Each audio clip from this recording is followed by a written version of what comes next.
तो नमस्ते, जय श्री कृष्ण। स्वागत है तुम सब लोगों का फिर से अपने ब्रांड न्यू शानदार जानदार वीडियो के अंदर। मेरा नाम है सूरज और तुम देख रहे हो नवा नवा खासम खास वीडियो। खैर देखो यार, अभी कुछ दिन पहले भारत वर्ल्ड चैंपियनशिप जीत चुकी है। तो इसी दौरान जब सब जगह खुशियों का माहौल चालू था, सब जगह मतलब कि एकदम सब हैप्पी हैप्पी थे।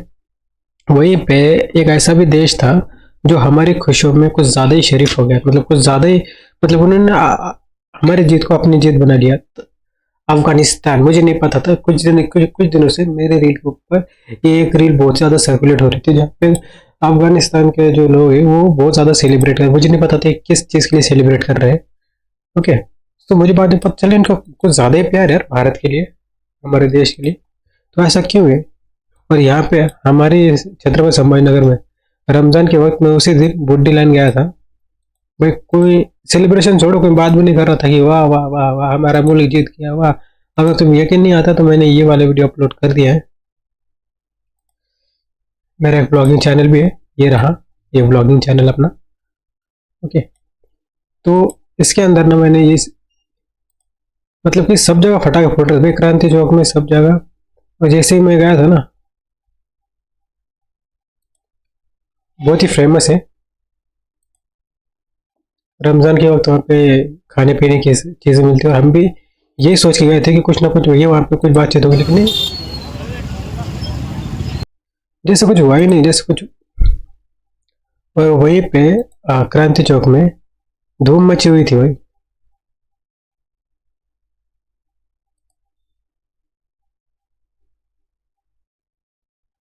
खैर छोड़ो, तुम बाद में देख लेना। खैर, तो हम इस वीडियो के ऊपर चर्चा करने वाले हैं। इस वीडियो को अपन देखेंगे। कौन कौन सा था? हाँ, ये तो ठीक है। मुझे इनके वीडियोस पसंद है पर्सनली, मतलब मैं देखता हूँ यार अभी। क्या है? निकिता निकिता ठाकुर की why Taliban loves Indian so much. Okay, तो इसका टाइटल और जानेंगे डिटेल में क्या क्यों कैसे। ओके, तो थोड़ा नॉलेजेबल भी ज्ञान ले लेते हैं। कैसा क्या ही एहसान कर दिया हम लोगों ने, हाँ, या फिर ऐसे क्या।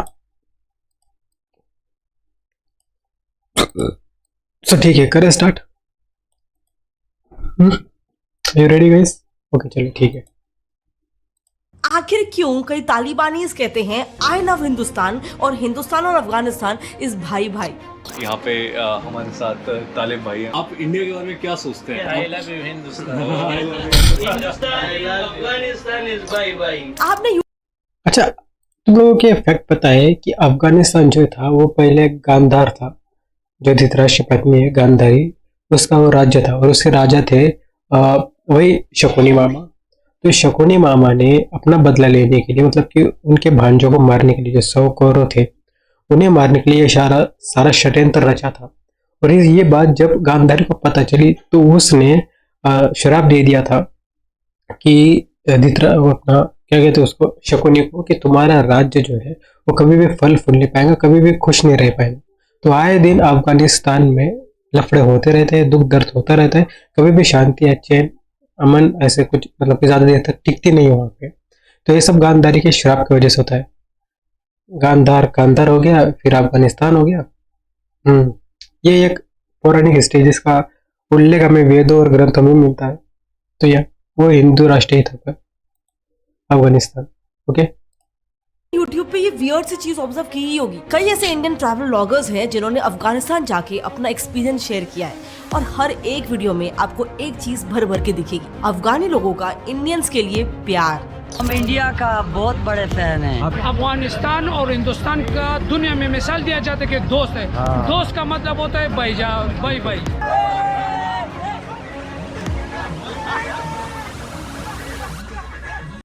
भाई तो मैंने एक वीडियो देखा तो मैं शॉक क्यों क्यों हो गया था। ओके, सो ये है यहाँ पे मेरे फील्ड के ऊपर आ रही है, मतलब पहले ये देखो।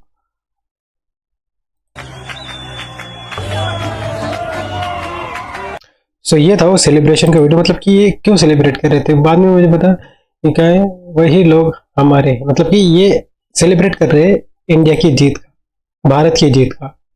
इतना खतरनाक पहने पे रोड जाम करके, भाई देखो भाई, जस्ट लाइक उनकी खुद की टीम जीती हुई, खुद की अपनी। यहाँ पे हमें अपने अपने अपने भाईचारों से कोई उम्मीद नहीं लग रही कि क्या क्या नहीं, लेकिन इनफैक्ट कहीं ना कहीं ये ना बहुत ज्यादा मतलब क्यों नहीं कितना ज्यादा फील होता है हमारे लिए कि हाँ भाई तुम्हारी जीत हमारी जीत है। Bye bye. अच्छा लगता है देख के। क्या तो इसी इसी चीज को ना मैं फाइंड आउट करने के लिए ये वीडियो देख रहा हूँ कि क्यों भैया हम इतने भाई भाई है। देखो क्या सेलिब्रेशन किया हुआ, कोई कसर ना छोड़ी। खैर आते हैं हमारे मुद्दे के ऊपर।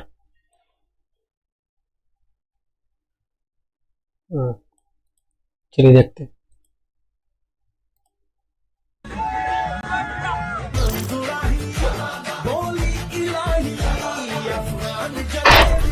साइकिल बाबा करके एक यूट्यूबर है, उनका तो कहना था कि हर 2 से 4 किलोमीटर में उन्हें कोई ना कोई अफगानी रोक के जबरदस्ती चाय पानी पिला देते। वाह। ओके सो कहाँ थे हम? हाँ ठीक है, वीडियो थोड़ा लंबा हो जाएगा, अगर देखना तो एंड तक देखो। चाय पानी पिला देते। मैं 2-4 किलोमीटर पे रुकता हूँ, कोई ना कोई चाय पिलाने के लिए धक्के से रुकता, रुक के चाय पी के फिर नवाजी में तो आप मेहमान नवाजी में बहुत एक किराने वाले ने तो उन्हें सारा सामान फ्री में ही दे दिया। क्या पैसा क्यों नहीं ले रहा है तुम ये बताएं। आप हमारा मेहमान। अभी घोड़ भाई इतना ज्यादा प्यार कि किसी देश में होता है क्या यार? ऐसा है ना तो एक बार हमें भी जाना है अफगानिस्तान। तो जो कि अफगानिस्तान से देख रहा है, क्या हम आएंगे तो हमारा वेलकम ऐसे होएगा? कमेंट कर दो मेरे भाइयों। ओके आगे देखते हैं। घोड़ा होता है ना, वो दोस्ती करेगा घास से तो खाएगा क्या। आप हमारा मेहमान। सेम मेहमान है। एक्सपीरियंस इंडिगो ट्रैकर का भी था। शुक्रिया ना, दिल से मोहब्बत। शुक्रिया। जिस दुकान पे हम गए थे वो दुकान पे जो उबैर भाई थे ना, वो हमें बोले कि आपको रुकना पड़ेगा और ये जो कबाब है खाना पड़ेगा, और साथ में जूस पानी लंच सारा कुछ हमने अरेंज करके रखा। लेकिन फिर यही अफगानिस्तान पाकिस्तान से कट्टर नफरत करता है। वहाँ के लोग तो इंडियन से कहते हैं कि पाकिस्तान हमारा दुश्मन है, आप एक साइड से हमला करो, दूसरी साइड से हम हमला करेंगे, पाकिस्तान तबाह हो जाएगा। इंसान हमारा दुश्मन है, उस तरफ तुम मारो इस तरफ मैं मारता है। I mean, ये सुनने में वियर्ड नहीं है? अफगानिस्तान एक इस्लामिक मुल्क है जहाँ शरिया कानून लागू है। आज वहाँ पर तालिबान एक भाई ये कैसे हो सकता है? ठीक है, अगर भारत के प्रति अगर उनके लिए कुछ दुश्मनी या फिर मनमुटाव हो तो ये चीज हम समझ सकते हैं, लेकिन पाकिस्तान से नफरत क्यों? इसका भी रीजन जानना है हमें, देखेंगे आगे। टेररिस्ट ऑर्गेनाइजेशन का राज है, जिसके बाद से कई देशों का मानना है कि अफगानिस्तान की हालत तो और बदतर हो गई है। लेकिन इस सब के बावजूद आखिर क्यों यही देश इंडिया से इतना प्यार करता है और पाकिस्तान से उतना ही नफरत करता है? पाकिस्तान और बांग्लादेश भी तो इंडिया के नेबर्स है ना, लेकिन पाकिस्तान और हमारे रिश्ते कैसे ये तो सब जानते हैं। और बांग्लादेश में तो अभी ही इंडिया आउट बॉयकॉट इंडिया चालू है। सो वेल ये तो सब जानते हैं। और बांग्लादेश में तो अभी ही इंडिया आउट बॉयकॉट इंडिया चालू है।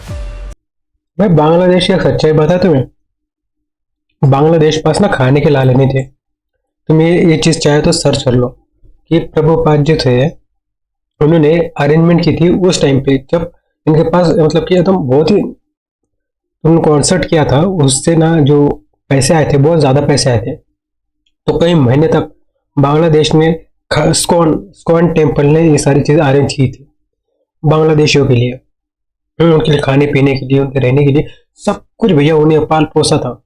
लेकिन अब हमारे भाइयों को क्या पता, तो उसके सांप को दूध पिला रहे। इन दिनों जो पीछे हुआ बांग्लादेश में हमारे हिंदू भाई बहनों से, या फिर जो हमारी बहन बेटियों के साथ, जो तुम्हें खुद पता होगा कितना मतलब कि पता नहीं अभी क्या बोले। ये देखो ये सो वेल इस मिस्ट्री को सॉल्व करने के लिए हमें समय में काफी पीछे 3300 BCE में जाना होगा, जब वाह। पूरे विश्व की सबसे ओल्डेस्ट सिविलाइजेशन का जन्म हुआ, द इंडस वैली सिविलाइजेशन। इस सिविलाइजेशन का अगर आप मैप देखोगे तो इसमें इंडिया और पाकिस्तान के पार्ट्स तो थे ही, लेकिन मॉडर्न डे अफगानिस्तान के भी शौतुगई और मुंडीगाग ये सारे इलाके IBC का ही एक हिस्सा थे। फिर इसके करीब 2000 साल बाद भी हमारी वैदिक कहानियों में भी अफगानिस्तान के इलाकों का जिक्र हुआ है। गांधारी जो कि कौरवों की माँ और धृतराष्ट्र की पत्नी थी, वो गांधारा के राजा सुबाला की बेटी थी। गंधारा शब्द का वर्णन तो ऋग्वेदा, उत्तर रामायण और महाभारत में भी किया गया है, जिसे लैंड मैंने कहा था ना गांधारी, पहले कहा था। थोड़ा बहुत नॉलेज हम भी रखते हैं, थोड़ा बहुत जेन्युइन छोटा मोटा है ना, तो होना चाहिए अपने इतिहास के बारे में, अपने धर्म के बारे में, अपने कल्चर के बारे में।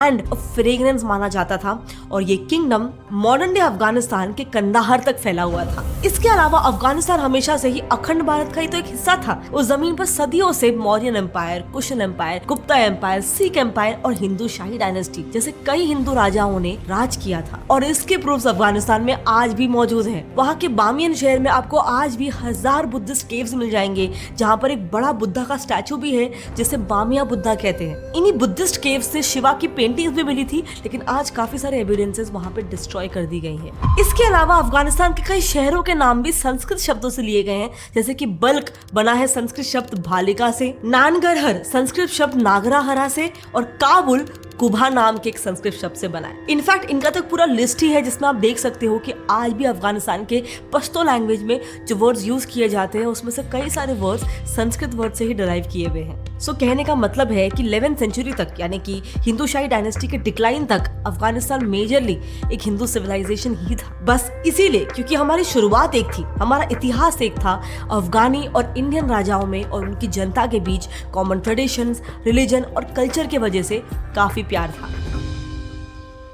लेकिन फिर 12th सेंचुरी के बाद से अफगानिस्तान की किस्मत कहीं ना कहीं बदलने लग गई, क्योंकि वहां पे कई सारे इस्लामिक इन्वेजन होने लग गए। टर्की से टर्किश इन्वेजन, उज्बेकिस्तान से मंगोल इन्वेजन और पर्शिया से पर्शियन इन्वेजन, जिन्होंने आकर अफगानिस्तान के इलाकों पर कब्जा किया और वहां की जनता पर राज किया, उनका धर्म परिवर्तन किया। इसके बाद 16th सेंचुरी में बाबर ने अफगानिस्तान में कदम रखा, जिसके बाद पूरे हिंदुस्तान में भी मुगल राज फैलने लग गया, जो 1700s तक चला। यानी इस दौर तक अफगानिस्तान रिलीजियस और कल्चरली इंडिया से काफी हद तक अलग हो चुका था। लेकिन फिर एक क्वेश्चन आता है कि अफगानिस्तान और पाकिस्तान तो दोनों ही इस्लामिक देश है, तो उनके रिश्ते इतने खराब कैसे हो गए? वेल, क्योंकि 12 नवंबर 1893 में एक काफी इंटरेस्टिंग चीज हुई। सो इस दौर में second Anglo Afghan war just खत्म ही हुआ था और दोनों भी एंग्लो अफगानी वॉर्स में ब्रिटिशर्स को एक बात समझ अच्छे से आ चुकी थी कि अफगानिस्तान में जो भी किंगडम्स राज कर रहे हैं वो काफी स्ट्रॉन्ग है और हम उन पर ज्यादा देर तक अपना कब्जा बना के नहीं रख पाएंगे। इसीलिए उन्होंने डिसाइड किया कि हम इनके साथ समझौता कर लेते और उन्होंने प्रेजेंट डे पाकिस्तान के नॉर्थ वेस्ट प्रोविंस में एक लाइन खींच दी, द ड्यूरन लाइन, और उनसे कहा कि आज के बाद से हम इस लाइन के उस पार हमला नहीं करेंगे, वो आपका इलाका रहेगा। लेकिन इस लाइन से प्रॉब्लम ये हो गई कि ये वाला जो पूरा रीजन था, जो आज पाकिस्तान का खैबर पख्तूनख्वा रीजन है, यहाँ पर उस दौर से ही काफी अफगानी पश्तून रहते थे, आज भी रहते हैं। तो उन पश्तून को ऐसा लगने लग गया कि एक तो हमें हमारे ही देश से बाहर निकाल दिया, ऊपर से अब हम पर एक दूसरी कौम पंजाबी राज कर रहे हैं। इसीलिए पश्तून इस डिसीजन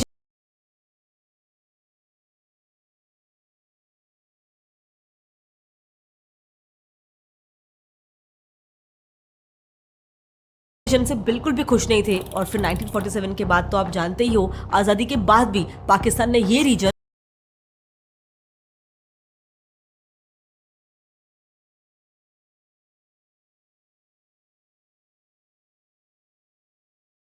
अफगानिस्तान को वापस नहीं किया।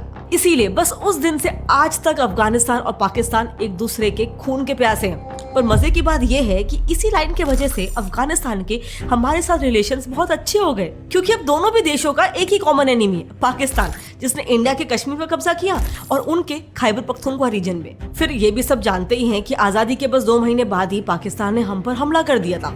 इसीलिए जब 1947 में पाकिस्तान ने यूनाइटेड नेशंस में मेंबरशिप के लिए अप्लाई किया था, तो जाहिर सी बात है हमने पाकिस्तान के इस मेंबरशिप को ग्लोबली अपोज किया। मगर सरप्राइजिंगली इसी दौरान अफगानिस्तान ने भी पाकिस्तान को इंडिया के ही तरह अपोज किया और 1950s में उन्होंने हमारे साथ एक फ्रेंडशिप ट्रीटी भी साइन कर ली। वो कहते हैं ना, दुश्मन का दुश्मन आपका दोस्त होता है। इसलिए दोनों भी देशों के रिलेशंस जन्म से ही काफी अच्छे थे, लेकिन इन्हें और ज्यादा गहरा बनाने का काम किया बॉलीवुड ने भी। यस, बॉलीवुड का तो भाई साहब आज तक वहाँ इतना क्रेज है, लेकिन उस दौर में तो ये क्रेज और ज्यादा था। अफगानी लोगों के घरों में बॉलीवुड सेलिब्रिटीज के पोस्टर्स लगे होते थे। तालिबानी लोग तक अक्षय कुमार का टी शर्ट पहन के रस्तों पे घूमते थे। शाहरुख खान के बड़े बड़े होर्डिंग्स लगते थे। गलियों में बॉलीवुड एक्ट्रेसेस के पोस्ट कार्ड्स बिकते थे। अरे वहाँ तो कुछ लोगों ने अपने घोड़ों का हेयर स्टाइल तक सलमान खान के तेरे नाम जैसा कर दिया था। इनफैक्ट अमिताभ बच्चन जब 1992 में काबुल गए थे, तब आप बिलीव नहीं करोगे, सिर्फ उनकी एक फिल्म खुदा गवाह की शूटिंग के लिए अफगानिस्तान गवर्नमेंट ने वहाँ के तालिबान के साथ चल रहे वॉर को, जंग को एक दिन के लिए रोक दिया था। One thing on which all the Mujahideen group agreed was on Amitabh Bachchan. She told her father, you know, Amitabh is coming and what is going to happen? The Mujahideen are bombing Kabul. Please tell them not to bomb today.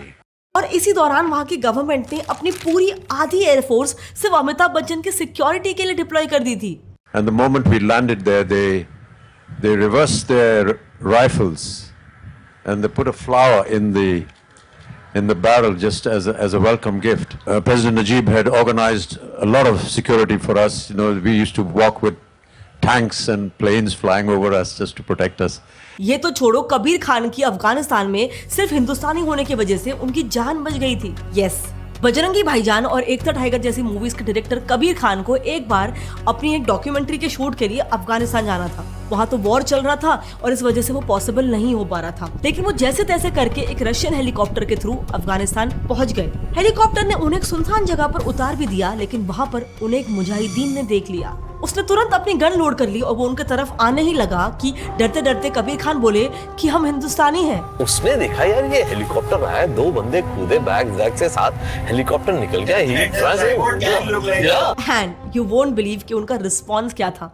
Surprisingly India का नाम सुनते ही वो मेरे सपनों की रानी कब आएगी तू ये वाला गाना गाने लग गए। तो पास आने लगा, हमने बोला हिंदुस्तान हिंदुस्तान, और वो पास में आया और अचानक रुका, एंड ही स्टार्टेड स्माइलिंग और वो गाना गाने लगा यार, मेरे सपनों की रानी कब आएगी। इनफैक्ट जब 2001 में तालिबान का रूल हटने के बाद अफगानिस्तान में सबसे पहली बॉलीवुड मूवी ये दिल आशिकाना रिलीज हुई थी, तब मूवी के डायरेक्टर कुकू कोली ने इंटरव्यू में कहा था कि अफगानी लोग उस फिल्म से इतने खुश हुए थे कि वो हजारों की तादाद में सड़कों पर उतर के नाच रहे थे। और 80s के दौर में तो अफगानिस्तान बॉलीवुड का 3rd लार्जेस्ट मार्केट था। So definitely Bollywood has a big role to play in the relations between Afghanistan and India. And same चीज किया है क्रिकेट ने भी। अफगानिस्तान और इंडिया दोनों ही देशों के लोग क्रिकेट के डाई हार्ड फैंस हैं। पर जानते हो अफगानिस के इस ड्रीम गेम को आज तक जिंदा किसने रखा है? इंडिया ने। और इसके लिए खुद तालिबान गवर्नमेंट ने तक इंडिया को बहुत बार प्रेज किया है। एक्चुअली 2021 में तालिबान ने जैसे ही अफगानिस्तान पर टेक ओवर कर लिया था, तो वहां पे उनकी जो क्रिकेट टीम थी उनकी ट्रेनिंग और फंडिंग बंद हो गई थी। बट तब से लेकर आज तक इंडिया अफगानिस्तान की क्रिकेट टीम को संभाल रहा है। हम उनको कॉर्पोरेट स्पॉन्सरशिप्स दिलाने में और प्लेयर्स की ट्रेनिंग में भी हेल्प करते हैं। इनफैक्ट इंडिया ने तो ग्रेटर नोएडा के शहीद विजय सिंह पाठक स्पोर्ट्स कॉम्प्लेक्स को अफगानिस का टेम्पररी होम ग्राउंड तक डिक्लेयर कर दिया है। और इसके अलावा बीसीसीआई ने कांदाहर क्रिकेट स्टेडियम बनाने के लिए और अफगान क्रिकेट बोर्ड को दोनों को अलग अलग $1 मिलियन के ग्रांट्स दिए हैं। इसीलिए सिर्फ तालिबानी सरकार ही नहीं, वहाँ की आम जनता भी इंडिया की काफी शुक्रगुजार है। ये जो हिंदुस्तान क्रिकेट बोर्ड है ना, उससे हमारे टीम को बहुत सपोर्ट मिलता है और इसके हम बहुत शुक्रगुजार है। और इंशाल्लाह दोनों बाय बाय है। बिल्कुल बाय बाय। लेकिन अब अगर हम हिस्ट्री में लौटे तो 1947 यानी कि आज़ादी के बाद से ही अफगानिस्तान और इंडिया ये दोनों ही देश एक दूसरे को जियोपॉलिटिकली भी काफी ज्यादा सपोर्ट करते हुए आए हैं। इस हद तक कि एक बार तो अफगानिस्तान के लिए हम हमारे ऑल टाइम एलाई हमारे दोस्त रशिया से भी लड़ चुके थे। जब 1979 में सोवियत फोर्सेस ने अफगानिस्तान में इन्वेड कर लिया था, तब हमारी पीएम इंदिरा गांधी जी ने बायलैटरल लेवल पर रशिया से सीधे सीधे कह दिया था कि इंडिया सोवियत ट्रूप्स का अफगानिस्तान में इन्वेजन को बिल्कुल सपोर्ट नहीं करता है। इसके बाद जब उन्होंने हमारी पीएम इंदिरा गांधी जी को इंडिया यूएसएसआर फ्रेंडशिप ट्रीटी की 10th एनिवर्सरी के लिए वहां पर इनवाइट किया था, तब उन्होंने यूएसएसआर जाने से भी मना कर दिया था। और अफगानिस्तान भी हमेशा आजादी के बाद से लेकर आज तक कश्मीर को इंडिया का एक इंटीग्रल पार्ट बोलता है और कहता है कि पाकिस्तान ने उसे इलीगली ऑक्यूपाई करके रखा हुआ है। जियोपॉलिटिकल रिलेशंस का एक और एक एडवांटेज ये है कि इंडिया अफगानिस्तान को अलग अलग इंफ्रास्ट्रक्चरल प्रोजेक्ट्स और ह्यूमैनिटेरियन एड्स भी देता है। अभी पिछले कुछ सालों की बात करें तो इंडिया ने अफगानिस्तान में एक सबसे बड़ा डैम सलमा डैम बनाया है। $90 मिलियन खर्चा करके इंडिया ने अफगानिस्तान में एक सबसे बड़ा डैम सलमा डैम बनाया है। $90 मिलियन खर्चा करके उनकी नई पार्लियामेंट बिल्डिंग बना के दी है। उनका हिस्टोरिक 100 साल पुराना स्टोर पैलेस भी रिस्टोर करके दिया है और एम्स जैसा ही एक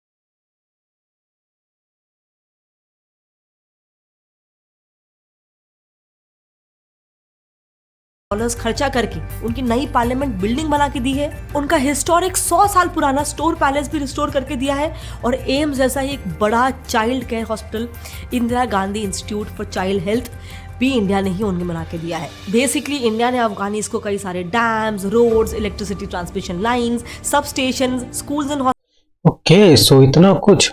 हाँ भाई, फिर से देखते हैं। बड़ा child care hospital, Indira Gandhi institute for child health भी इंडिया ने ही उनके बना के दिया है। बेसिकली इंडिया ने अफगानिस्तान को कई सारे dams, roads, electricity transmission line, sub station, schools and hospitals, उन हॉस्पिटल्स में एम्बुलेंस और कई सारे इमरजेंसी व्हीकल्स भी इंडिया ने ही अफगानिस्तान को गिफ्ट किया हुआ है। इन टोटल वाओ, देखो इन फ्यूचर अगर आप अपने हमारे 5 या 10 मिलियन सब्सक्राइबर हो जाता हो तो आप एक बार तो जरूर अफगानिस्तान विजिट मारेंगे भाई। इतना ज़्यादा प्यार मोहब्बत, वाह, काफ़ी बढ़िया यार ये, मतलब ये कोई छोटी मोटी बात नहीं है। हाँ, तो उनका प्यार करना तो लाजमी है। इसलिए इतना ज़्यादा मतलब यू नो भाई भाई भाई से ज़्यादा गहरा प्यार। आई लव यू अफगानिस्तानियों, we all are brothers. Total Indian government ने $3 बिलियन का एड अफगानिस्तान को अब तक दे दिया है। इनफैक्ट जब तालिबान ने अफगानिस्तान पे कब्जा कर लिया था उस टाइम पे भी सारे देशों ने अफगानिस्तान को मदद देने से इनकार कर दिया था। इसीलिए वहां पर उस टाइम गेहूं यानी कि वीट की बहुत ज्यादा शॉर्टेज हो गई थी और लोग ऑलमोस्ट भुखमरी से मर सकते थे। लेकिन उस समय भी इंडिया ने ट्रक भर भर के 50,000 मीट्रिक टन के गेहूं अफगानिस्तान को भेजे थे। इसीलिए इंडिया की इसी जनरॉसिटी की वजह से अफगानिस्तान में जब एक सर्वे कंडक्ट किया गया था तो उसके अनुसार करीब 70% वहाँ की जनता, अफगानी जनता, इंडिया को उनके देश का बेस्ट फ्रेंड मानती है। इनफैक्ट जनता क्या, तालिबान सरकार भी यही कहती है। जब तालिबान अफगानिस्तान में पावर में आए उस वक्त सबका यही मानना था कि कश्मीर के लिए ये एक बहुत बड़ा खतरा हो सकता है। अब पाकिस्तान और तालिबान मिलकर कश्मीर में मिलिटेंसी और ज्यादा बढ़ा देंगे, लेकिन अब मानोगे नहीं, इसका बिल्कुल उल्टा हो गया। तालिबान ने सीधे सीधे कह दिया कि कश्मीर इंडिया का इंटीग्रल मैटर है और वो इसमें बिल्कुल नहीं पड़ने वाले हैं। सो कहीं ना कहीं बाकी अफगानी सरकारों की तरह तालिबान ने भी सेम स्टेटमेंट पास किया और उन्होंने ये भी स्टेटमेंट दिया कि वो जल्द ही फिर से इंडिया में अफगान एम्बेसी शुरू कर देंगे। उन्होंने प्रीवियस अफगानी गवर्नमेंट की पॉलिसी को कंटिन्यू करते हुए छाबहर पोर्ट को भी इंडिया के हवाले कर दिया है। Exactly same diplomatic relations India के साइड से भी हैं। इंडिया की फॉरेन मिनिस्ट्री ने भी कहा है कि इंडिया तालिबान के साथ अलग अलग गवर्नमेंटल फॉर्मेट्स में एंगेज कर रहा है। अभी रिसेंटली भी इंडिया ने अफगानिस्तान में हुई रीजनल कोऑपरेशन इनिशिएटिव मीटिंग को ज्वाइन किया था, विच शोज कि वहां सरकार कोई भी हो वो इंडिया के साथ दोस्ती बना के रखना चाहती है। एंड मेरे हिसाब से इंडिया को भी इनसे दोस्ती मेंटेन करके रखना चाहिए, जो इंडिया कर भी रहा है, क्योंकि ये हमारे लिए एक काफी बड़ा फायदा हो सकता है। वो इसीलिए क्योंकि अगर हम जियोपॉलिटिकल स्ट्रैटेजीज देखें, इनफैक्ट इवन कौटिल्य के अर्थशास्त्र में भी ये चीज बताई गई है कि अगर आपके पड़ोसी देश आपके दुश्मन है तो आपको उनकी पड़ोसी देश से दोस्ती अच्छी रखनी चाहिए। सो हमारे केस में तो चाइना और पाकिस्तान दोनों ही हमारे दुश्मन है और उन दोनों का भी पड़ोसी देश अफगानिस्तान है। सो इसीलिए ये दोस्ती हमारे लिए बहुत ज्यादा बेनिफिशियल हो सकती है। ये मेरा पर्सपेक्टिव है, लेकिन आपका इसके बारे में क्या ओपिनियन है आप नीचे कमेंट्स में जरूर लिख के बता सकते हो। लेकिन एक बात तो है, इंडिया और अफगानिस्तान के रिलेशंस इतने अच्छे हैं, ये बात तो मैं भी जानती थी, लेकिन इस तरीके से इंडियंस को वहां पर ट्रीट किया जाता है, ये थोड़ा सा मेरे लिए भी सरप्राइजिंग था। जब मैंने ये वीडियोस और इनके ब्लॉग्स देखे तब मुझे भी लगा कि यार ये चीज थोड़ी सी वियर्ड है, सरप्राइजिंग है। बट क्या आप इसके बारे में बहुत ज़्यादा वियर्ड और बहुत ज़्यादा सरप्राइजिंग है। किसी भी देश के अंदर मतलब कि इंडियंस को अच्छी तरह से ट्रीट किया जाता है, लेकिन इतना direct you know what, just like best friend brother, just like ससुराल में आ गए हो, आइए क्या खाइए पिएगे, you know what, that's why एक बार तो हमें अफगानिस्तान विजिट करना ही है। आई होप वहाँ के लोग हमें अच्छी खातिरदारी करें हमारी। जानते थे या नहीं जानते थे, नीचे कमेंट्स में जरूर बताना। ऑल्सो अगर आपको इस टाइप की वीडियोस पसंद आते हैं तो मैंने काफी बढ़िया इंफॉर्मेशन दी। क्या है, Nikita Thakur. Okay, so subscribe कर लेना भाई चैनल को, हमारे भी और उनकी भी दोनों। ओके, काफी बढ़िया था, काफी इंफॉर्मेशन और काफी ज्यादा डिटेलिंग में सारी चीजों को कवर कर लिया। ओके, सो बेसिकली यही था वो। कितना पसीना आ गया मुझे, वो वीडियो रिकॉर्ड करते समय मुझे पंखा बंद करना पड़ता है, ना आवाज आ जाती है, नॉइस। खैर दो भैया, ये था अफगानिस्तान और हमारे बीच का भाईचारा, जो कि हमेशा कायम रहेगा। I hope so, Ram ji की कृपा रही तो रहेंगी। रहेंगे। तो मैं मिलूंगा तुम्हें अगली वीडियो में, तब तक के लिए पुरानी वीडियो देख लो। राधे राधे। ऑलमोस्ट 25 मिनट का वीडियो हो चुका है भाई। वाह, नहीं सरप्राइजिंग, मैं भी बहुत ज़्यादा सरप्राइज हो गया सारी वीडियोस देख के, कितना तक ख्याल रखा जाता है इंडिया का अफगानिस्तान के अंदर। और जो सेलिब्रेशन उन्होंने किया भैया, जब इंडिया वर्ल्ड चैंपियनशिप जीत गई थी, मतलब कि अभी हाल फिलहाल में, तो इतना खतरनाक सेलिब्रेशन, रोड जाम करके, तुम्हें बताया मैंने स्टार्टिंग में। बूम। सो ऐसा नहीं, जो कल्चर को माने, प्यार मोहब्बत इश्क, मोहब्बत से रहो यार, प्रेम प्रेम, ह्यूमैनिटी। तुम्हारी जीत में हमारी जीत है, तुम्हारे आंसू हमारी आंसू। वही सब्सक्राइब कर लेना। चलिए बाय बाय। और अगर कोई भी मुझे अफगानिस्तान से देख रहा है, भाई पॉसिबिलिटी बहुत कम है, लेकिन देख रहा हो तो प्लीज एक कमेंट कर देना कि ब्रदर आई लव यू। मैं आई लव यू टू लिख दूंगा। ओके, चलिए राधे राधे।